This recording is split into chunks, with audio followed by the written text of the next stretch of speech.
শয়তান জাসিমুন আলা কলবে বনি আদম, শয়তান বনি আদমের কলবে ঘর বানায়। কোথায় বানায়?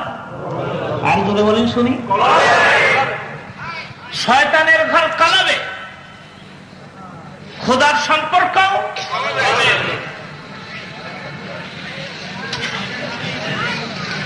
এখন শয়তানকে যদি কলব থেকে দূর না করতে পারেন, কলব তাজা হবে না, সাফ হবে না, পরিষ্কার হবে।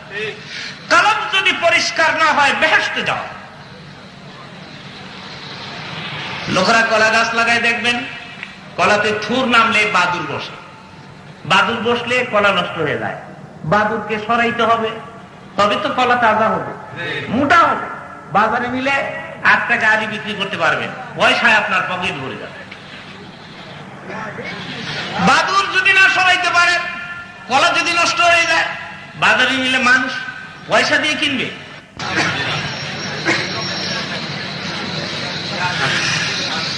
আপনার কলবে শয়তান বাদুরের মতো ঝুলে আছে। এখান থেকে শয়তানকে দূর করতে, শয়তানকে দূর করতে পারলে, ইবাদত গোলামি বন্দিগি করলে আত্মা সাফ। আর যাদের আত্মাগুলি সাফ, স্পটলেস আত্মা হবে, কিয়ামতের মাঠে আল্লাহ বলবেন ফাদখুলি ফি ইবাদি ওয়াদখুলি জান্নাতি। ও সাদা আত্মা, বিনা হিসাবে বেহেশতে ঢুকো। আপনার আল্লাহ আত্মার মূল্য আল্লাহর কাছে বাড়বে। এখন কলার থুর থেকে বাদুরকে সরাতে হলে, আপনি যদি কলা গাছের গোড়ায় বসে বসে করেন, ও বাদুর তুই আমার ধর্মের মামা লাগোস, এই কাম করিস না, এখান থেকে সরে পড়, বাদুর যাবে? বাদুরকে সরাতে হলে একটা ইট হাতে নিতে হবে, ইটটা বাদুরের গায়ে লাগাই দিতে হবে। তাও 2-1টা মারলে চলবে না, একটার পরে একটা বেশ কিছু ইট বাদুরের গায়ে বসাই দিতে হবে। তখন বাদুর মনে করবে বিরাট বড় বালা মুসিবত বোধহয় আমার উপরে শুরু হয়েছে, এখানে থাকা বড় মুশকিল। বাদুর আপনার ওই চলে যাবে কলা থুর ছেড়ে, কলা মোটা হবে। তাও শয়তানকে খারাপ থেকে দূর করতে হলে সেখানে শয়তানের গায়ে কিছু ইট মারতে হবে। এখন জমিনের পরে চিত হইয়া শুইয়া 10 ইঞ্চি 10 নম্বরে ইট যদি মারতে থাকেন, আপনার বুকের ছাদটা ভেঙে যাবে, আপনি বাঁচবেন কিনা সন্দেহ। কোন কায়দায় হুজুর শয়তানের গায়ে ইট মারা যাবে? সে ইটটা বা কোন ইট? সে ইটের নাম কি?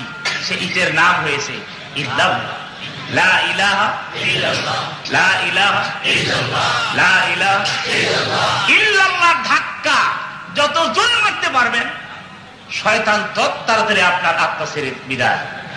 সুতরাং ইল্লাল্লাহ যেন জোরে, লা ইলাহা ইল্লাল্লাহ, লা ইলাহা ইল্লাল্লাহ, ধাক্কাটা জোরে হবে। শয়তান ভাববে ব্যাপার কি, আমার উপরে বালামসিও শুরু হয়েছে। এই কলবে আত্মায় বিরাজ করা আর সম্ভব নয়, ছেড়ে দিতে হবে আত্মা, বিদায় হতে হবে আমাকে রূহ ছেড়ে। শয়তান যখন আপনার আত্মা ছেড়ে বিদায় হবে, আর ইল্লাল্লাহ ধাক্কা আপনি প্রতিদিন কিছু কিছু মারতে পারবেন, তখনই দেখবেন আপনার আত্মাটা সাফ হয়ে গেছে, আয়নার মতো জোরে জোরে কোন সুবহানাল্লাহ, দুধের মতো স্পটলেস আত্মা, আয়নার মতো। যেদিন আপনার আত্মা আয়নার মতো হবে, সেদিন চক্ষু বন্ধ করে আপনি তামাম পৃথিবীর খবর নিতে পারবেন। আপনি দেখবেন ড্রাইভার বাস চালায় বা গাড়ি চালায়, ড্রাইভারের সামনে ডান দিকে ছোট্ট একটা গ্লাস থাকে, ছোট গ্লাস, এটা দিয়ে ড্রাইভার সামনে দেখে না পেছনে দেখে?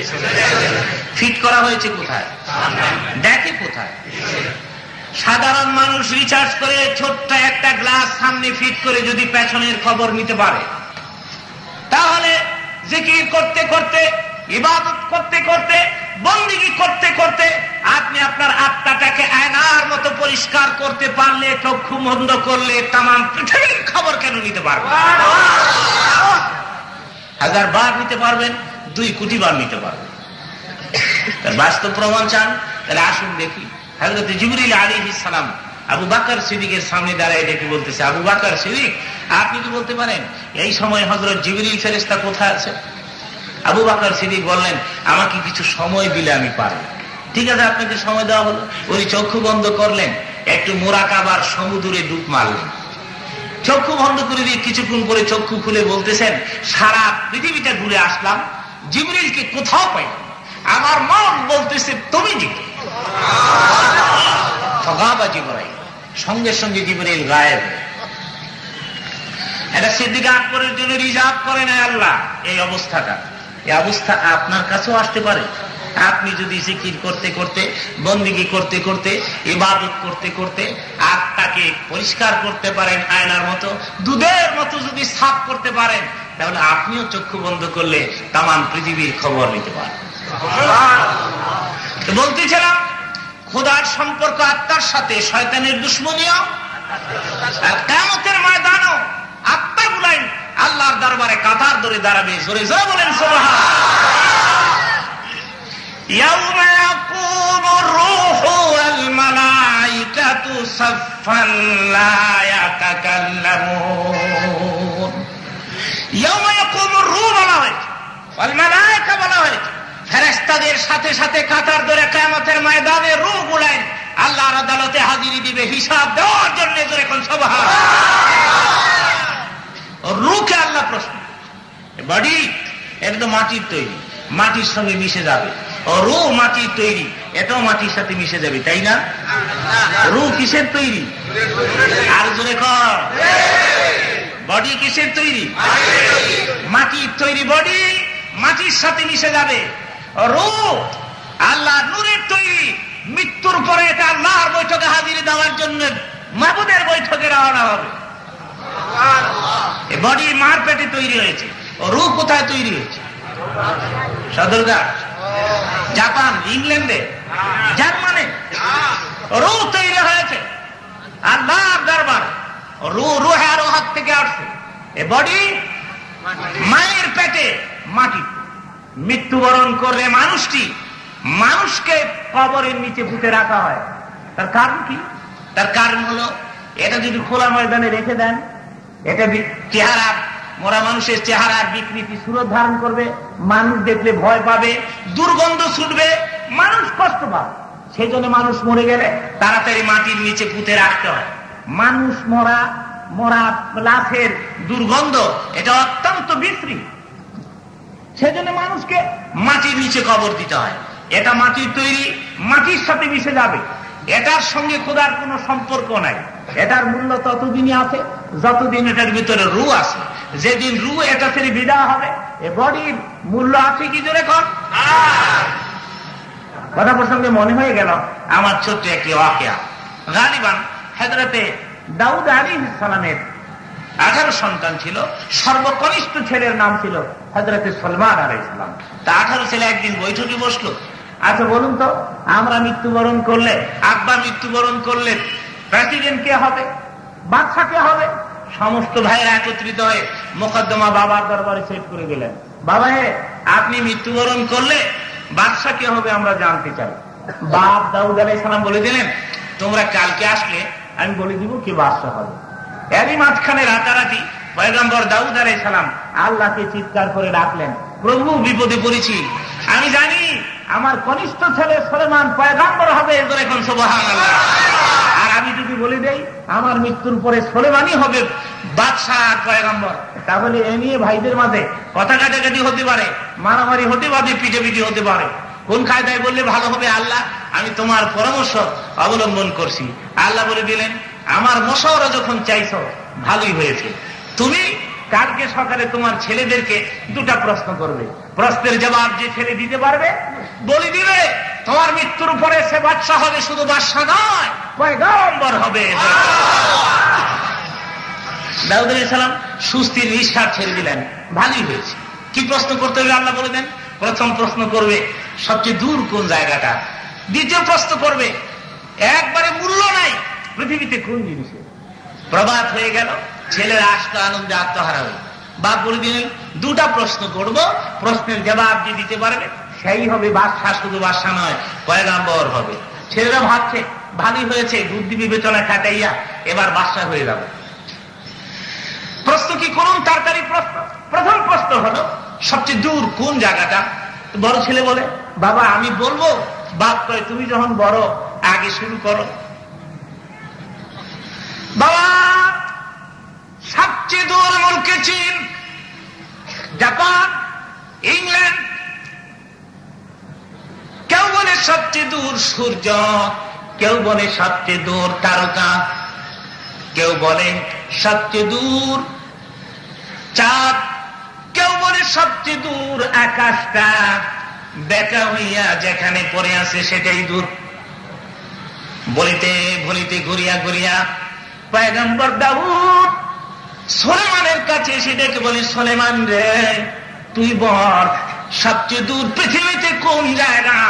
সুলেমান আর চোখে পানি রাখতে পারে না, ডেকে বলে, বাবা কেন কান্দস? কান্দি গো বাবা, মুলকের চীন যদি তুমি থাকো, চিঠি দিলে তোমার খবর পাওয়া যাবে। পৃথিবীর যে কোনো দেশে তুমি যাও, আমি সুলেমান পাগল হইয়া বাপ বাপ বলে যদি চিৎকার করে তোমার তালাশ করি, তোমাকে পাবো গো বাবা। এমন একটা জায়গা আছে, ওখানে গেলে কিয়ামত পর্যন্ত পাগলের মতো যদি তোমারে তালাশ করি, সুলেমান পাবো না। বাবা তুমি যেদিন মৃত্যুবরণ করো, আমরা সবাই ধরে তোমাকে কবরে নামাই দিয়ে বুকের পরে মাটির চাপা দিয়ে দিব গো বাবা। কিয়ামত পর্যন্ত বাপ বাপ করে যদি ডাকে, কিয়ামত হয়ে যাবে গো বাবা, তোমার খবর মিলবে না। আর আমাকে ধরা পড়েছে, কবর হয়েছে পৃথিবীতে সবচেয়ে দূরদেশ। অমনি আকাশ থেকে খবর আসলো, দাউদ পয়গম্বর প্রশ্নের জবাব সঠিক হয়েছে। করে বলেন তাহলে বোঝা গেল সবচেয়ে দূরের স্টেশন হয়েছে আলেমে বারজা। ভাইরা একজন আরেকজনকে ডেকে ডেকে বলে, কিরে ব্যাপার, সুলেমানের উত্তর তো সঠিক হয়ে গেল, ব্রেন বুদ্ধি খাটায় এই উত্তরটা দিতে পারলি না এতগুলি ভাই তোরা? লোকেরা দেখে বলেন, আপনি বড় ভাই প্রশ্নের জবাব দেওয়ার জন্য পেরেশান হয়ে গেছেন, আমরা কি করব? আপনার দেখা দেখি সিরিয়ালে একটার পরে একটা আমরা বলে দিয়েছিলাম। যাকি যা হয়েছে তো হয়েছে। প্রশ্নের একটা প্রশ্নের জবাব সুলেমান পারলো, দ্বিতীয় প্রশ্নের জবাব আমরা দিব। তখন দেখব বাবা কোন কায়দায় সুলেমানকে বাদশা বানায়। খবরদার, প্রশ্ন করার পরে উত্তর দেওয়ার জন্য পেরেশান হয়ে যাবে না, রিসার্চ গবেষণা করবে, চিন্তা দ্বারা ব্যয় করিয়ে প্রশ্নের জবাব দিবে। অমনি বাবা ডেকে বলে, বোন আমার সন্তানেরা, পৃথিবীতে মূল্য নাই কোন জিনিসের আমি জানতে চাই। সকল আর বড় ডেকে বলে, বাবা বলবো কি আমি? পয়গম্বর ডেকে বলে, তুমি যখন বড় আগে শুরু করো। ভাইয়েরা কয়, পাগল হয়ে গেলেন নি কমনের লিগা?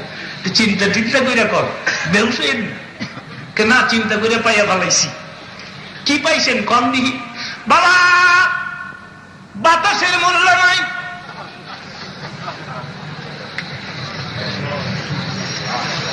বাবা আগুনের মূল্য নাই, পানির মূল্য নাই।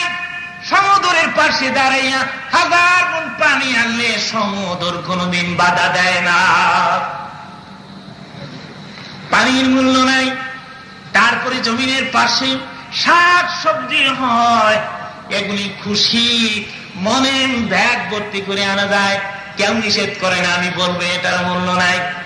একজন একজন করে এইসব কথা বল। ঘুরিয়া ঘুরিয়া দাউদ নবী এবার সুলেমানের কাছে গেলে, কান্দে রে সুলেমান। দেখে বলে, বাবা কেন কান্দ?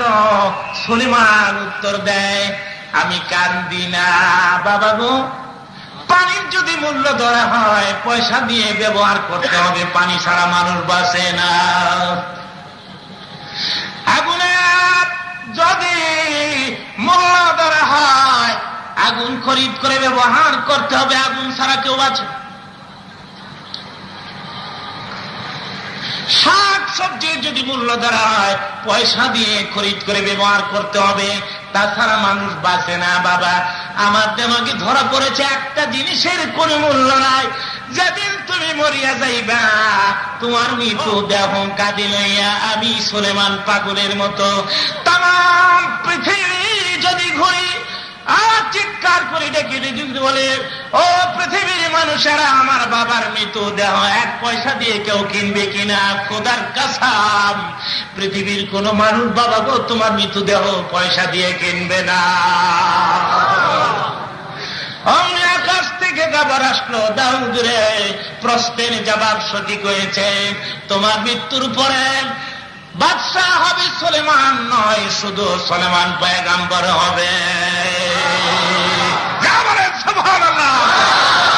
তাহলে বোঝা গেল মানুষের এই বডির কোন মূল্য, মানুষের এই দেহের কোন। এত জিকির করেন লা ইলাহা ইল্লাল্লাহ, জোরে জোরে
সবাই পড়েন লা ইলাহা ইল্লাল্লাহ মুহাম্মাদুর রাসূলুল্লাহ।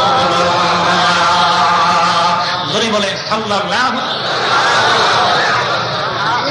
বন্ধুগণ, তো বলতেছিলাম আত্মা যতদিন আছে বডির মূল্য আছে, আত্মা নাই বডির 1 পয়সাও। সুতরাং এটি মাটির নিচে পুঁতি দিতে হয়।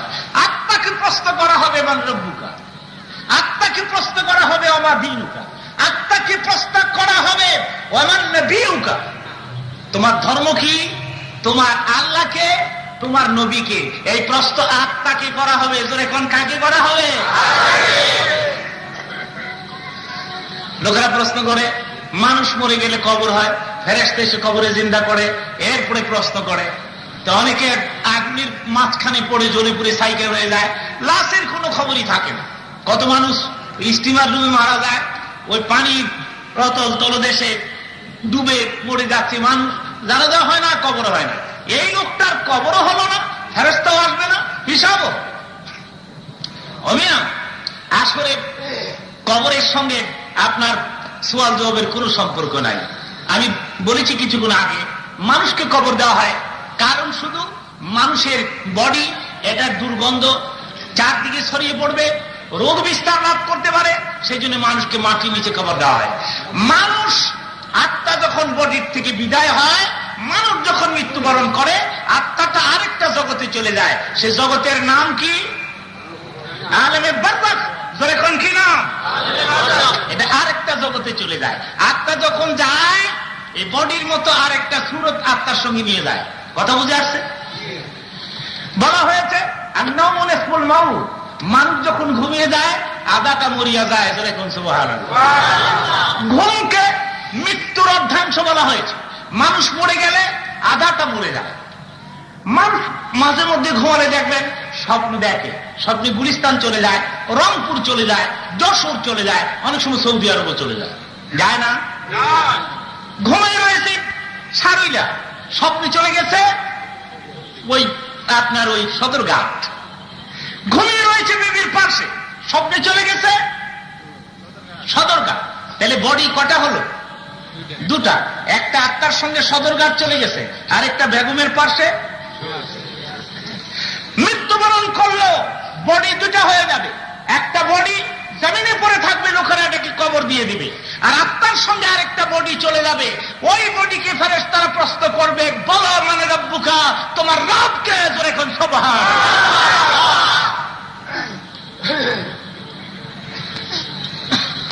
সারাদিন চুরি করে অভ্যাস থাকলে স্বপ্নও কিন্তু চুরি করে, সারাদিন জিকিরের অভ্যাস থাকলে স্বপ্নও ঘুমের ভিতরে। মাঝে মধ্যে মাদ্রাসার প্রোগ্রাম করতে গেলে দেখি হাফিজিয়া মাদ্রাসা, ছেলেরা ঘুমিয়ে আছে, ঘুমের ভিতরে কোরআন শরীফ পড়তে। সারাদিন কোরআন শরীফ মুখস্থ করে ঘুমের ভিতরেও। সারাদিন যদি নেক কাজ করে অভ্যস্ত হন ঘুমের ভিতরেও, সারাদিন যদি বদ কাজ করে অভ্যস্ত হন ঘুমের ভিতরেও আপনি বদ কাজ।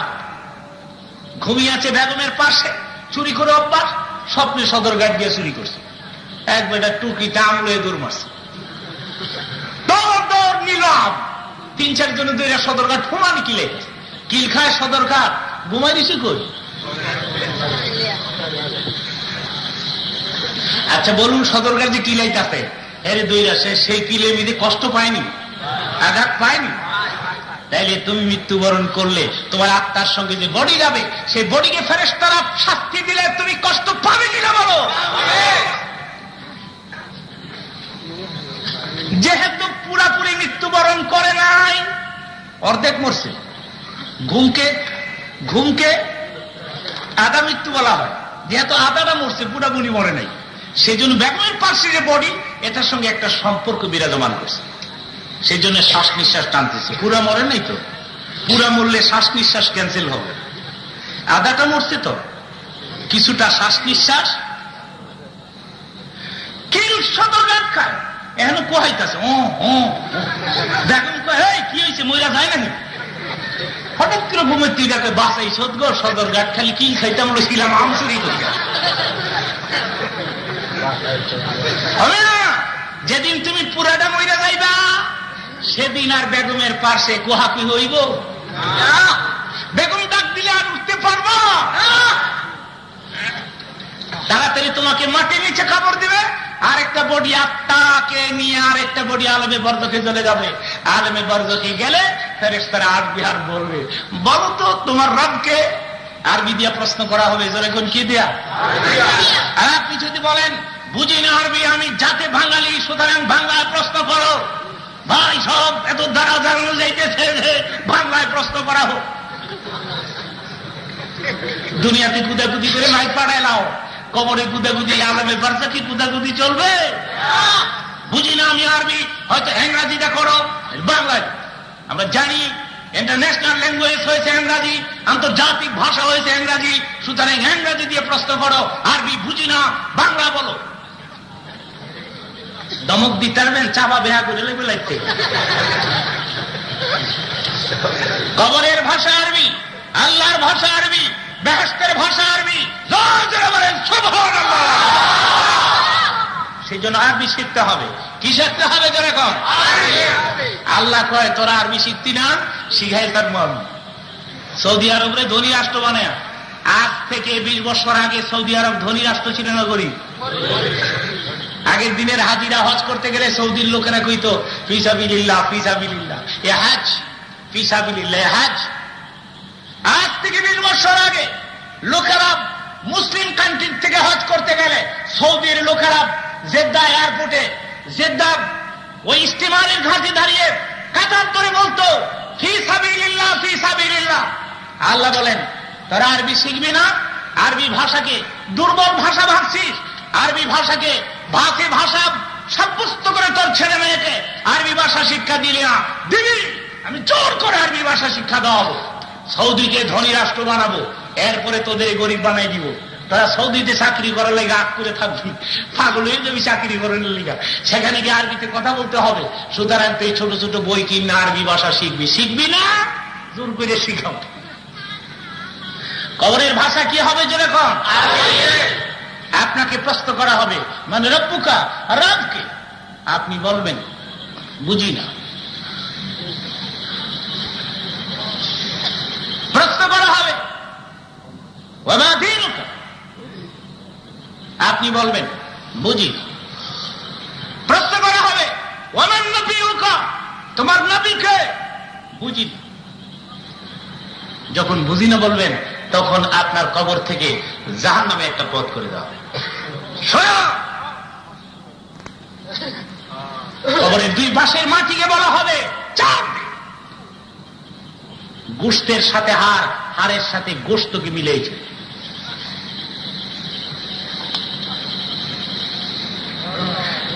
আর প্রশ্নের জবাব যদি দিতে পারেন মান রাব্বুকা, রাব্বি আল্লাহ, ওয়া মা দীনুকা, দীনি আল ইসলাম, ওয়া মান নবিয়ুকা, মুহাম্মদুর রাসূলুল্লাহ। ফেরেশতারা বেহেশত থেকে আপনার কবরে একটা পথ আপনাকে বলবে ঘুমিয়ে পড়ুন, ঘুমিয়ে পড়ুন। আপনি বলবেন ঘুমাবো না ঘুমাবো এটা আমার ব্যাপার, তোমাদের কি? আপনি যদি রবকে হাত করতে পারেন ফেরেশতা আপনার গোলাম হয়ে যাবে। শয়তানকে হাত করেছেন আপনি ফেরেশতার গোলাম হয়ে। ফুটবলের মতো ব্যবহার করবে ফেরেশতা আপনি, আর রবকে হাত করতে পারলে ফেরেশতা আপনাকে ভয় পাবে, বলবে ঘুমিয়ে যান, ঘুমিয়ে। ঘুম না ঘুম এটা আমার ব্যাপার, তোমার কি? যাকে এক নজর দেখার জন্য, যাকে পাইবার জন্য গোটা জিন্দেগি ইবাদত করে বরবাদ করে দিলাম, আমি রবকে দেখতে চাই। কবরের জিন্দেগিতে আল্লাহর আবেদ, আল্লাহকে দেখতে চাই। ফেরেশতা গিয়ে বলবে আল্লাহ আপনার বান্দা আপনাকে দেখতে চাই। আমাকে? আমি তো কবরে দেখা করবো না। গিয়ে বলবে আমি আসতেছি, জোরে করে সুবহানাল্লাহ। ফেরেশতা আসিয়া ডাকিয়ে ডাকিয়ে বলবে ও আল্লাহর বান্দা ঘুমিয়ে যান, রব্বুল আলামিন আপনার রব আসতেছেন। আচ্ছা বলুন, লাইলি যদি মজনুরে কয় আজকে রাত্রে একটায় আমি আসবো, মজনুর ঘুম হবে? মজনু যদি লাইলিরে কয় 3টার সময় আইতেন, তাহলে 3টার আগে ঘুম হবে? টুকটুহি লড়ছে, গায়ে বসে বসে বাতাস লাগছে, বেড়ানো গেছে, বেড়াবো হাত দিছে, আইসে মতো।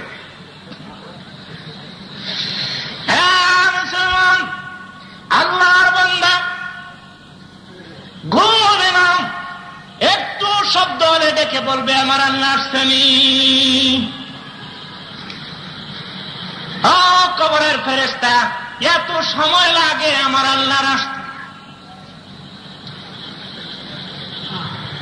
যা তাড়াতাড়ি নিয়ে আস। হাদিস শরীফে রাসূল ইরশাদ করেন বান্দা যখন পেরেশান হয়ে যাবে রবকে দেখার জন্য, তখন আল্লাহ কি করবে শুন।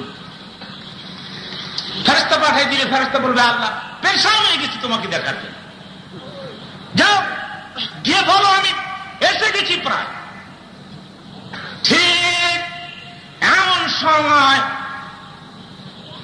আল্লাহর হাবিব বান্দার কিনার দিয়ে এক ফেরেশতা তাসবিহ সরা হাতে লইয়া চিৎকার করে ডাকতে থাকবে কেউ আছে কি তাসবিহ সারা আমি বিক্রি করি, কেউ আছে কি অবসর তাসবিহ সারা আমি দিয়ে দিব, আল্লাহর জিকির করতে পারবেন, খোদার নামে তাসবিহ তাহলিল গুলো আদায় করতে পারবেন। যেহেতু লোকটি বেকার, আল্লাহ আসতেছেন এখনো আসেন নাই, অযথা সময় নষ্ট করে কি লাভ? ও মিয়া একটা তাসবিহ ছাড়া আমাকে দাও, কত টাকা, কিসের বিনিময়ে দিতে হবে? ফেরেশতা বলবে আমি পয়সা ছাড়া দেই, মাগনা দেই, পয়সা নেই না।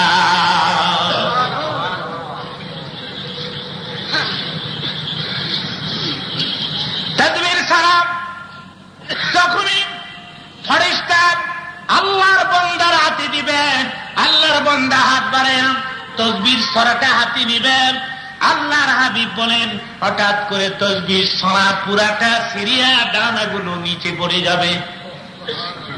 ফেরেশতা রাগ হয়ে যাবে, মিয়া পয়সা ছাড়া মাগনা তাসবিহ সরা দিলাম আর এটার কোনো মূল্য দিলাম না, এটাকে ছিঁড়ে ফেললাম।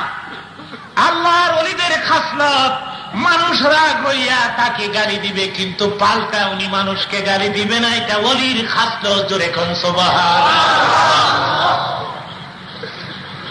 আল্লাহর ওলিদের খাসলত, নিচের দিকে তাকায় হাঁটবেন, পথের ডান পাশে হাঁটবেন। কেউ যদি গালি দেয় পাল্টা গালি দিবে না। এটা ওলি চিনার খাসলত, আমি আপনাদের কাছে মনে দিলাম। ওলিরা অবসর থাকে না, যখনই অবসর তখনই আল্লাহর জিকিরে, আল্লাহর তাসবিহ পাঠে রত হয়ে যায় আল্লাহর ওলিরা। আর আমাদের খাসলত, আমাদের একটু গালি দিলে, পাল্টা গালি না দিলে ঘুমই হয় না, পেটের ভাত হজম হয় না। সামান্য 2 টাকা দামের জিনিস নিয়ে ঝগড়া করে মানুষ খুনা করে, জোরে বলেন নাউজুবিল্লাহ।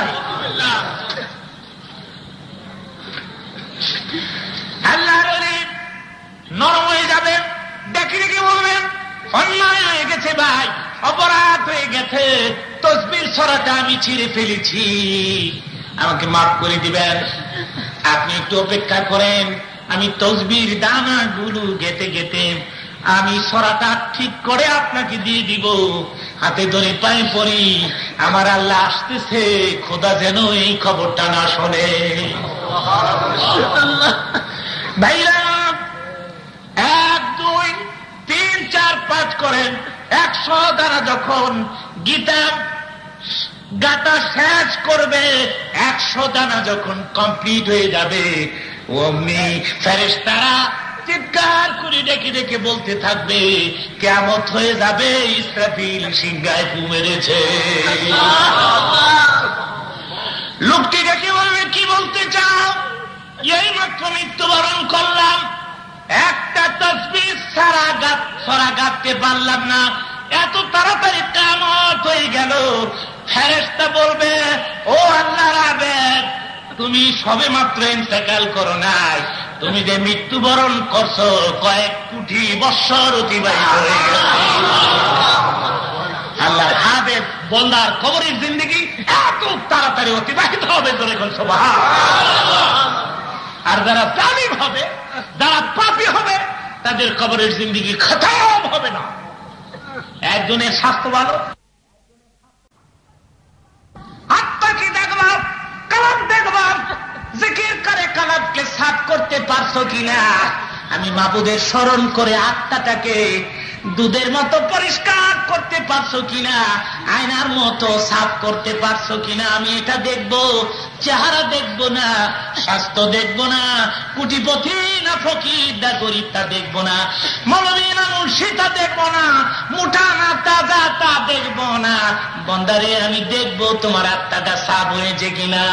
যাদের আত্মা সাফ হবে, কিয়ামতের মাঠে আল্লাহ ডাক দিবে, ইয়া আইয়াতুহান নাফসুল মুতমাইন্নাহ ইরজি ইলা রাব্বিকি রাদিয়াতাম মারদিয়া ফাদখুলি ফি ইবাদি। সবাই পড়ুন, ফাদখুলি ফি ইবাদি ওয়াদখুলি জান্নাত। বাড়ির যদি মূল্য থাকতো, চারার যদি মূল্য থাকতো, আপনি মেম্বার, চেয়ারম্যান, প্রেসিডেন্ট পদের যদি মূল্য থাকতো, তাহলে কোরআন হাদিসে অর্ডার আমরা পাইতাম। মসজিদের প্রথম কাতারে তারাই দাঁড়াবে যারা মোটা, ওজনে যারা 6 মণ প্রথম কাতারে দাঁড়াবে, ওজনে যারা 4 মণ 2 নম্বর কাতারে দাঁড়াবে, ওজনে যারা 2 মণের কম মসজিদের বারান্দায় দাঁড়াবে, কখনো ভেতরে ঢুকতে পারবেন না। এমনি ধরনের কোন ইঙ্গিত কোরআন হাদিসে আছে ধরে কন? एक ही सप में खड़े हो गए थे महमूद आया, ना कोई बंदा रहा ना कोई बंदा रहा। গজনবীর বাদশা মাহমুদ যেখানে দাঁড়ায়, তার ভৃত্য, তার গোলাম, তার চাকর তার পাশে মসজিদে দাঁড়াইবার অধিকার রাখে। এটার নাম ইসলাম। জোরে কোটি, এটার নাম কি? বাদশা যদি বলেন, আমাদের এরশাদ সাহেব যদি বলেন, আমার বাড়ির ঘেটে আমার চাকর মসজিদের ভিতরে আমার পাশে দাঁড়ায় যায়, কত বড় ক্ষমতা তার, গর্দান যা। পারবে? প্রেসিডেন্টের বাপের ক্ষমতা আছে না, 14 গোষ্ঠীর ক্ষমতা আছে না। প্রেসিডেন্ট বাইতুল মুকাররমে দাঁড়ালে প্রেসিডেন্টের বাড়ির গোলাম তার চাকর প্রেসিডেন্টের পাশে দাঁড়াইবার অধিকার রাখে কিনা? জোরে কর, আরো জোরে কর।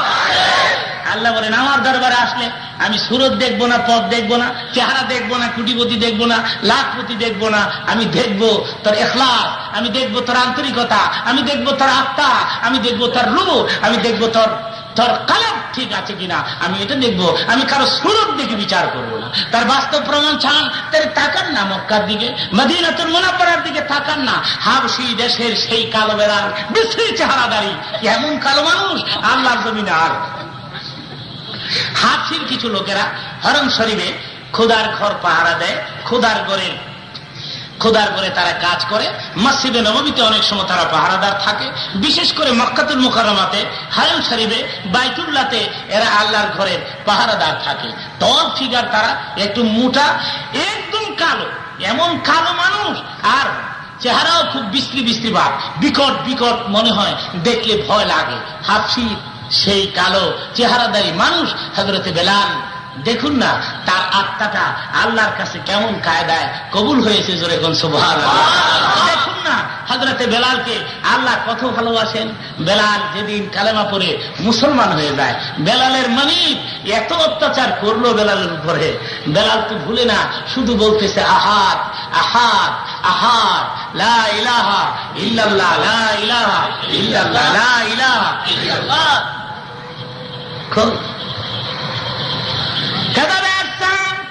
বেলালের হাতে পায়ের কয়রা লাগাইয়া উটের পায়ের সাথে বেঁধে ছেড়ে দেওয়া হতো, পেছন দিক থেকে উটকে দৌড়ানো হতো।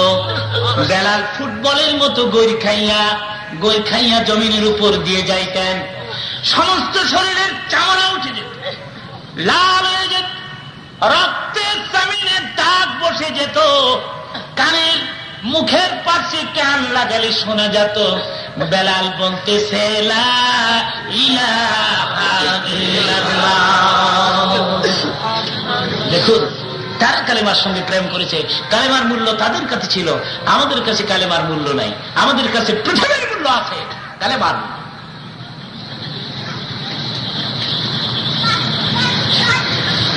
বেলালকে পিটাইতাম প্রখর রৌদ্রের তাপে, বালির পরে উত্তপ্ত চিৎ করে শোয়াইয়া, বুকের পরে পাথর চাপা দিয়া রাখত, দুই হাতে বেরি লাগায় টানা দিয়া রাখত। বেলাল চেহারা ডাইনে বামে ঘুরাইতে পারত না, মুখের কাছে কান লাগালে শোনা যাইত বেলাল বলতেছে লা ইলাহা ইল্লাল্লাহ। কি প্রেম করলো কালেমা। মনে ডেকে কালেমা ছাড়বে না, জিব্বার মাঝখান দিয়ে পেরাক ঢুকায় দাও, মতান্তরে গাছের কাঁটা ঢুকাই দাও, জিব্বা ছিদ্র হয়ে গেল, ক্ষুধার আদর্শ কাঁপতে লাগলো, জিব্বা ছিদ্র হয়ে গেল। বেলালের মুখের কাছে কান লাগালে শোনা যেত বেলাল কয় লা ইলাহা ইল্লাল্লাহ।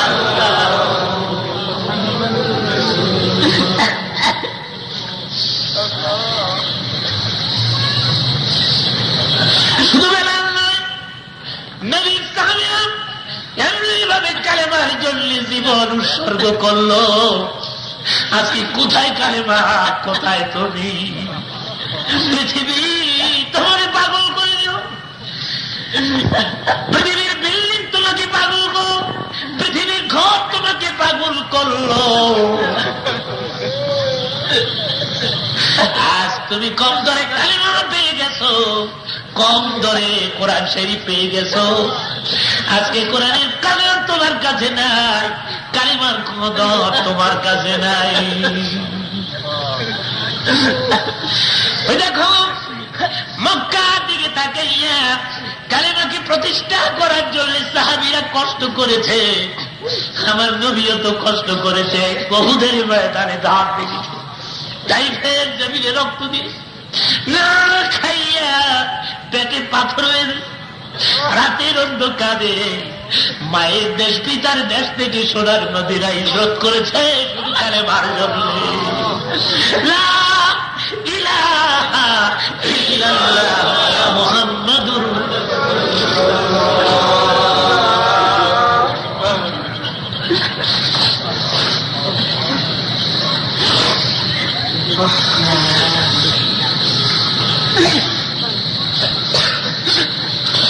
আবু বকর সিদ্দিক পথ দিয়ে যায়, হঠাৎ করে শুনে কে যেন রে জিকিরের নামে কাঁদবে। আবু বকর বেলালের মনিবের সামনে হাজির হয়ে বলে, তোমার বাড়িতে আল্লাহর নামে কে কাঁদবে? লা ইলাহা ইল্লাল্লাহ বলে কে কাঁদবে? মনিব ডেকে বলি, তোমার জেনে কি লাভ জানতে চাই। বেলাল কান্না পড়েছে,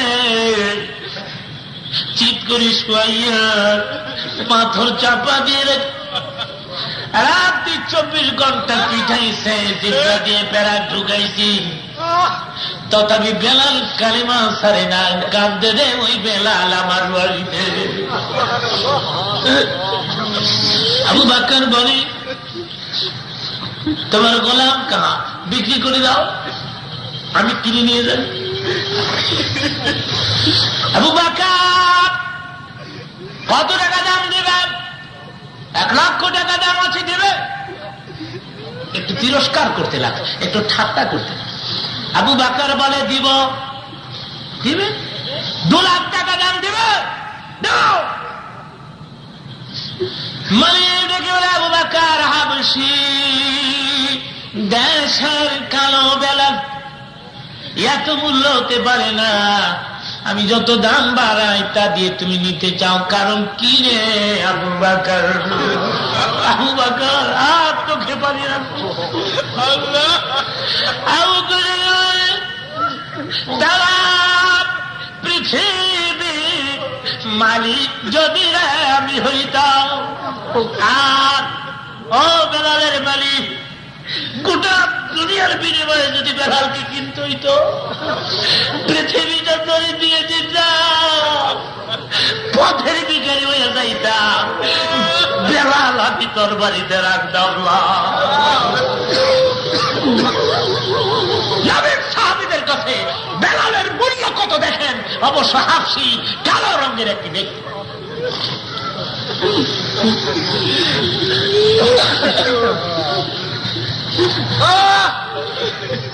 ওই বেলাল মসজিদে নববীর মুয়াজ্জিন আযান দেন, শির উচ্চারণ করতে পারে না, শব্দটা আশহাদু উনি বলতেন আশহাদু, জিহ্বা গুল করে শির উচ্চারণ করতে পারে না। তার কারণ কি? ওই যে মানে জিহ্বার মাঝখান দিয়ে প্যারা ঢুকাইছি, পরবর্তীকালে ঘা শুকাইয়া জিহ্বাটা একটু খাটো হয়ে যায়, গোল করে জিহ্বার আগা বেলাল শিন উচ্চারণ করতে পারে না। কামপ্লি নষ্ট চারদিক থেকে। মুসলমান একজন মুয়াজ্জিন ঠিক করেছে, ভুল আযান দেয়, নবীর কাছে মোকদ্দমা পেশ করা হলো, আল্লাহর হাবিব মুয়াজ্জিনি দপ্তর থেকে বেলালের নাম কেটে দেন। চারদিক থেকে কমপ্লেইন আসতেছে, আমার নবী বেলালকে ডেকে বলে, বেলাল চারদিকের কমপ্লেইন সইতে পারি না, আজকের থেকে মসজিদে নববীতে আর আযান দিও না। আসছে বেলাল হানা কিচ্ছু বললেন না, উনি শুধু চলে আসতেন মসজিদে নববী থেকে, চোখের পানি ঝর্ণার মতো ঝরে ঝরে মসজিদে নববীর মাটি ভিজে যাচ্ছে, বুক ভিজে যাচ্ছে, শুধু কাঁদেন আর ডেকে বলে, আল্লাহ আজকে শির উচ্চারণ করতে পারি না, কালেমার চললে জিহ্বা সিদ্রি করে দিয়ে দিল আমার বলি, আমার জিহ্বা যদি ভালো থাকতো আমি শির উচ্চারণ করতে পারতাম, মুয়াজ্জিনি দপ্তর থেকে আমার নাম করত না।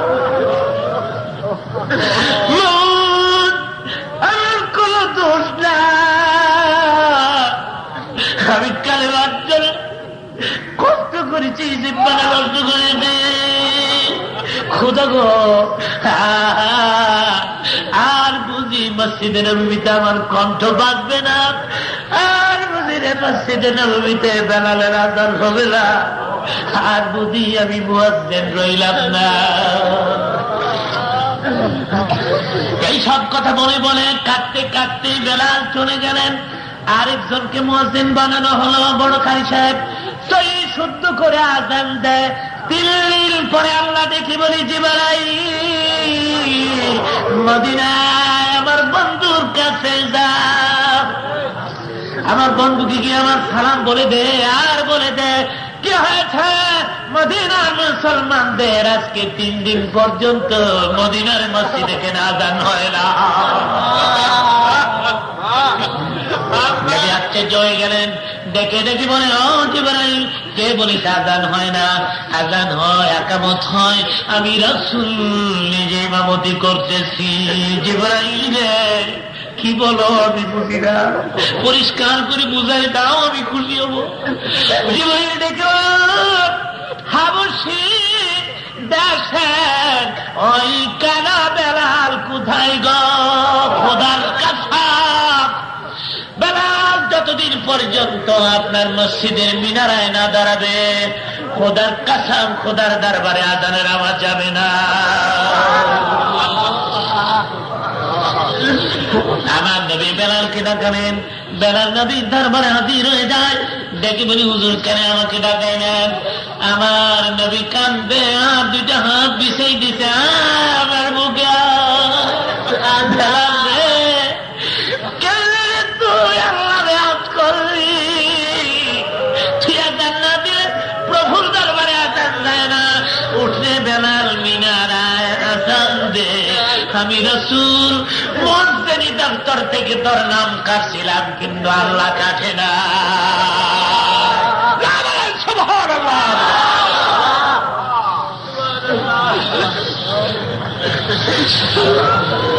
মসজিদ দপ্তর থেকে রাহমাতাল লিল আলামিন বেলালের নাম কেটে দেওয়ার পরে বেলালের মর্যাদা বাড়লো না কমলো? জোরে কর, আর জোরে কর। সেজন্য বেশার ইকবাল বলে গেছেন, রাহ গিয়া রসমে আদা রূহে বেলালি নার রহি। মুসলমান, মদিনার মসজিদের মিনারায় এখনো আযান হয়, খোদার কসম বেলালের সেই দিলওয়ালা আযান হয় না।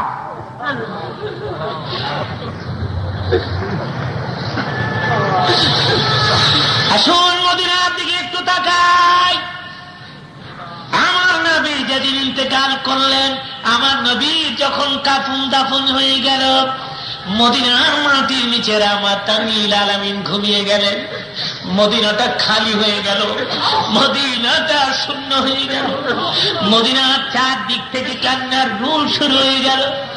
দুধের বাচ্চা স্তনে মুখ লাগায় না, সারা মদিনায় একটাই নামের পরে কান্নার চিৎকার, রাসূল নাই গো, রাসূল না।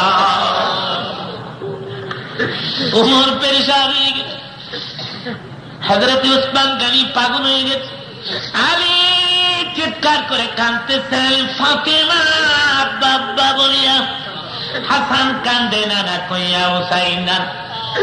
হঠাৎ করে দেখা যায় বেলাল ছোট্ট এক কানাগা ধরে কাঁধে করে আবু বকর সিদ্দিকের দরবার সোজা দাঁড়িয়ে ডেকে বলে, আবু বকর আপনারা থাকেন মদিনায়, আমি বেলাল থাকবো না। আবু বকর ডেকে বলে, বেলাল তোমরা সবাই পাগলামি করলে আমি কয়জনকে বোঝাবো? ওমর কান্দে, ওসমান কান্দে, আলী কান্দে, ফাতেমা কান্দে, হাসান কান্দে, হুসাইন। কেন কান্দো তোমরা? নবী তো আগেই বলেছেন নবী কাঁদবেন না। নবী তো বলেছেন তোমাদের রাখিয়া মাটির নিচে ঘুমাইতে যাব আমি মুহাম্মদ সাল্লাল্লাহু আলাইহি হায়াতুল নবী জিন্দাহ। কিছুক্ষণ পরে আমি হাত তুলব আপনাদের গিলিয়া, আমি দোয়া করো আজকের এই মুনাজাতে যারা শরীক সবাইকে সোনার মক্কা মদিনা জিয়ারত নসিব করবেন। মদিনায় যান, আমার নবী রওজার পাশে দাঁড়ান, একটু চক্ষু বন্ধ করেন, একটু মুরাকাবায় আসতে যেন দেখা যায় আমার নবী কবরের মাঝে জিন্দা বসা। হায়াতুন নবী, জিন্দা নবী কবরের ভিতরে বসা। আবু বকর দেখে বলেন, পাগলামি যদি তোমরা সবাই করো কয়জনকে আমি বুঝাবো? বেলাল দেখে বলেন, পাগলামি নয়, আপনারা যে নবীর কবর দেখে সইতে পারেন, আমি সইতে পারি না, আমি যে ধৈর্য ধারণ করতে পারি না, আমার যে কলিজা ফেটে যায়। আবু বকর তোমরা থাকো নবী নাই, বেলাল থাকবো না। কবি বলেন, কান্দিয়া হযরত বিল্লাল হয়ে গেলেন দেওয়ানা, সন্দেশে নবী মুখে হইলেন বিল্লাল দেওয়ানা। তোমরা কেউ দেখেছ গো মোর নবী কোথায় বলো না? কত লোকে বুঝাই বিল্লাল, কারো বুঝতো মানে না। কত সাহাবীরা বুঝাইল, বেলাল কার বুঝ পারল না। সকলের কথাকে রেখে বেলাল রওনা করলেন শাম প্রদেশে। শাম প্রদেশে পাহাড়ে গুহায় ঢুকিয়া বেলাল কান্দে রে নবী নবী বলিয়া। অনেকদিন পরে আল্লাহর নবী ঘুমের ঘরে ডাক দেয়, স্বপ্ন যোগে বলছেন, রাসূল কাটলে আমায় পাবে না, আমায় যদি চন্দ্রে বিল্লাল আইরে ফিরে মদিনা। আমার কবরের কিনারে আবু বকর আসে, উমর আসে, উসমান গনি আসে, আলিয়া কলিয়ার টুকরা হাসান হুসাইন দরুদ সালাম পাঠ করে কবরে বসিয়া আমি দরুদ সালাম গ্রহণ করি, সালামের জবাব দেয়, বেলাল রে বহুদিন হয় আমি তোরে দেখি না। ও বেলাল, আমি তোর আযান শুনি না, আযান দিই না।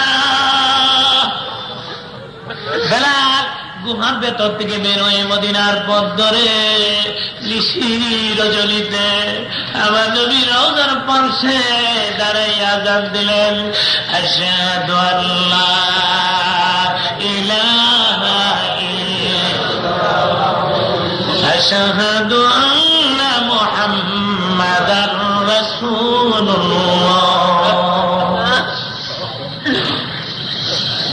গাদাবে আসছেন হযরত ফাতেমা বসে বসে কাঁদতেছিলেন। হঠাৎ করে বেলালের আযানের কণ্ঠ ফাতেমার কানে স্পর্শ হলেন। দৌড়াইয়া স্বামী আলীর পাশে গিয়ে ডেকে বলে, স্বামী আমার উঠো গো, আর কত ঘুমাইবা, শোনো তো আমার বাবার মসজিদের মিনারায় কার কণ্ঠ শোনা যায়। আলী ডেকে বলে, ফাতেমা গো, বেলালের কণ্ঠ বলে। ফাতেমা ডেকে বলে, তাহলে আমাকে ধরে, আমি দাঁড়াইতে পারি না, হাঁটতে পারি না, বাবা বাবা করে কাঁদতে কাঁদতে আমি দুর্বল হয়ে গেছি গো, প্রাণের স্বামী আমার আমাকে ধরে দরিয়া দরিয়া বাবার মসজিদের কিনারে নিয়ে যান, খোদার কাছা। বাবার ইন্তেকালের পরে বেলালকে তোমরা তালাশ করে পাও না, অনেক দিন পরে বেলা লাগছে, আমার মন কয় আমার এতিম বাবা হয়েছে। কিন্তু না, এটা ফাতেমার একটা কল্পনা মাত্র, ধারণা মাত্র, আর কিছু নয়। আযান খতম হয়ে গেল, বেলাল রওজার পাশে দাঁড়ায় কান্দে, ডেকে বলে, হুজুর ঘুমের ঘরে ডাকলেন, আযান শুনলেন, আযান দিলাম, কই আপনি ইমামতি করার জন্য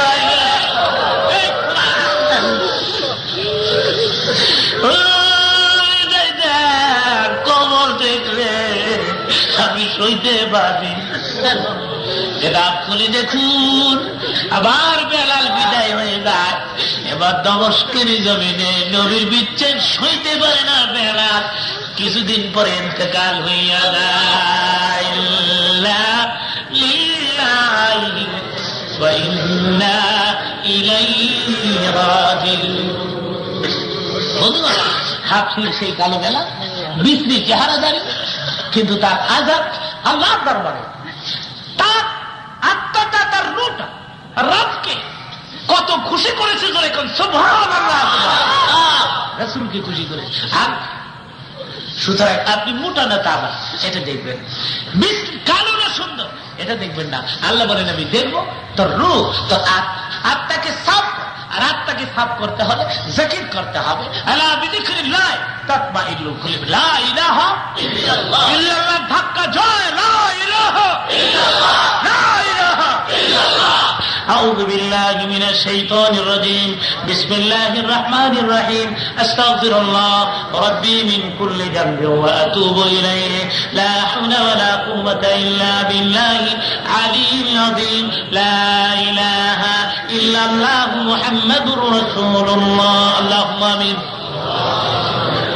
ربنا ظلمنا أنفسنا وإن لم تغفر لنا وترحمنا لنكونن من الخاسرين। আল্লাহ, আসর থেকে শুরু হয়েছে, রাত এখন 10:15 বেজে গেছে। এত রাত পর্যন্ত তাকিয়ে দেখো হাজার হাজার মুসলমানেরা এখানে বসা।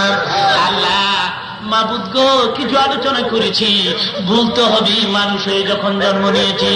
ভুল ত্রুটি ক্ষমা করিয়া এই অনুষ্ঠান মেহেরবানি করে তুমি কবুল করিয়া লাও। মাবুদ, এই মাহফিল কিয়ামতের মাঠে আমাদের নাজাতের ওসিলা বানাই দিও। এলাকার লোকেরা মেহনত করেছে, টাকা দিয়েছে, পয়সা দিয়েছে, মেহেরবানি করিয়া সকলের মেহনত তুমি মঞ্জুর করিয়া লাও।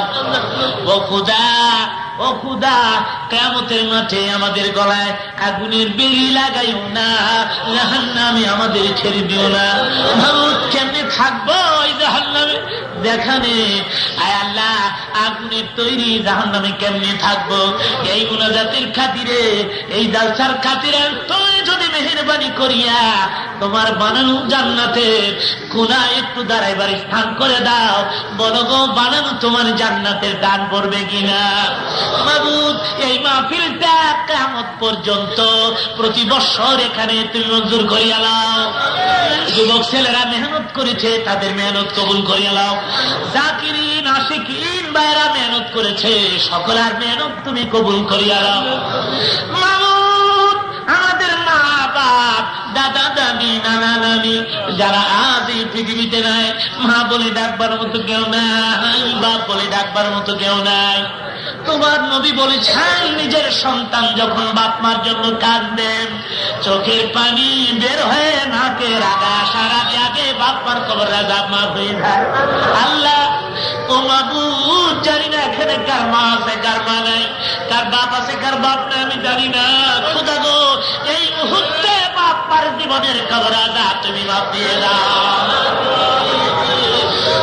যাদের পিতা মাতা গুলো বেঁচে আছেন, তাদের সুন্দর হায়াত তুমি বাড়ায় দাও। বাপ্পার খেদমত করতে পারি, প্রাণ ভরিয়া এই তৌফিক তুমি দান করে দাও। মাউত, কিয়ামতের মাঠে বেনামাজি কইয়া ডাক দিও না, মুনাফিক কইয়া ডাক দিও না, জালিম বলে ডাক দিও না, নাফরমান বলে ডাক দিও না।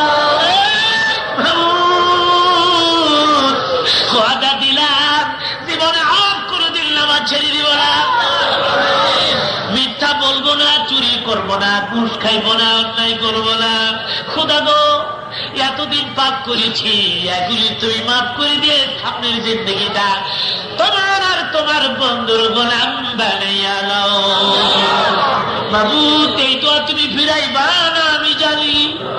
বহু আলেম ওলামা হাজির, হাজি গাদি হাজির, সাদা দাড়িওয়ালা বাবারা হাজির, মাসুম বাচ্চারা হাজির, কত মসজিদের ইমামেরা হাজির, কত মুসল্লি, জাকিরিন, শাকিরিন।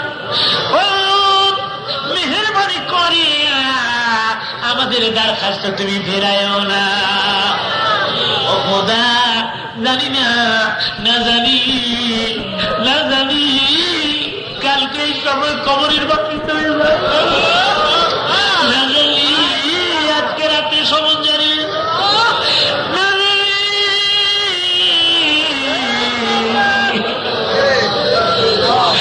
কেমনে থাকবো করে দেখেন মা নাই বাপ নাই বন্ধু নাই মানুষ এই মুনাজাতের খাতিরে তুমি নিজ হাতে আমাদের কবরে বাতি জ্বালাই দিও বাবু। এই বৃষ্টির ফোঁটা ঝুড়ি ঝুড়ি তুমি তাকিয়ে দেখো আল্লাহ ও বাবু তার একটা গোটা বলি বিদায় হয়ে যায়। এখানে যারা হাত তুলেছে সবাইকে সোনার মক্কা সোনার মদিনা জিয়ারত নসিব করে মদিনা রে ও মদিনা। মদিনায় যদি তুমি না নাও মদিনার সোনার মানুষটিকে সামনে দেখাই দিও। এই জীবনে বারবার বারবার বারবার সোনার মক্কা মদিনা জিয়ারত নসিব